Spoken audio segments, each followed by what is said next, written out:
ప్రభుత్వం విద్యా సంవత్సరం ప్రారంభం నాటికి పాఠశాలల్లో అన్ని రకాల సౌకర్యాలు కల్పించామని పొన్నం ప్రభాకర్ అన్నారు. ఖమ్మం జిల్లా కలెక్టరేట్ లో రవాణా బీసీ సంక్షేమ శాఖలపై డిప్యూటీ సీఎం భట్టి విక్రమార్క, మంత్రి పొన్నం ప్రభాకర్ సమీక్షా సమావేశం నిర్వహించారు. అనంతరం మాట్లాడుతూ జిల్లాలో రవాణా శాఖ ద్వారా 7 బస్ డిపోల ద్వారా మహిళలకు ఉచిత బస్సు సౌకర్యం అందిస్తున్నామని అన్నారు. అలాగే గీత కార్మికుల రక్షణ కోసం కాటమయ్య కవచాల పంపిణీ చేస్తున్నామని పేర్కొన్నారు.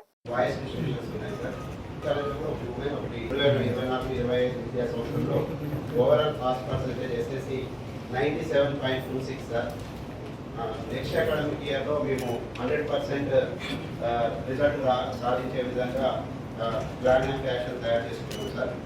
అలాగే ఉన్న 22 ఇన్స్టిట్యూషన్స్ 10th క్లాస్ ఎగ్జామ్ పార్టిసిపేషన్లో 10 ఇన్స్టిట్యూషన్స్ 100% రిజల్ట్ సాధించాయి సార్. ఆ విషయమై గౌరవ మంత్రివర్యులు గారు హైదరాబాద్లో ఏర్పాటు చేసినటువంటి సమావేశంలో మా ప్రిన్సిపల్స్ కూడా సన్మానం తీసుకున్నారు సార్. అలాగే ఈ దుర్గా భవాని అని దానవాయగూడెం పాఠశాలకు చెందిన విద్యార్థి 593 మార్కులతో రాష్ట్రంలో బీసీ గ్రూప్లలో మొదటి ర్యాంక్ సాధిస్తుందని చెప్పడానికి సంతోషిస్తున్నాం సార్. ఇక ఇంటర్మీడియట్ రిజల్ట్ విషయానికి వస్తే ఓవరాల్ పాస్ పర్సెంటేజ్ 85.5% సార్.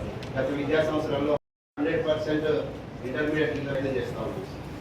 ఇక ఈ విద్యా సంవత్సరం నుంచి గౌరవ మంత్రివర్యుల గారి సూచన మేరకు రీజనల్ సిఓఈని బోనకల్లో ఏర్పాటు చేస్తున్నాం సార్. రఘునాథపురం వేరే కళాశాలకు సంబంధించి బోనకల్లో జేసీలో సిఓఈ ఏర్పాటు చేస్తున్నాం సార్.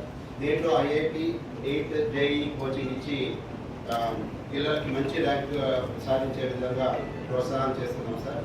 అలాగే గత మన ఇంటర్ అయిపోయినటువంటి పిల్లలకి, అలాగే ఫస్ట్ ఇయర్ పిల్లలకు కూడా మనము దానవాయగూడెం గర్ల్స్లో బాయ్స్కి బోనకల్ జేసీలో ఐఐటి జేఈ నీట్ శిక్షణ ఇవ్వడం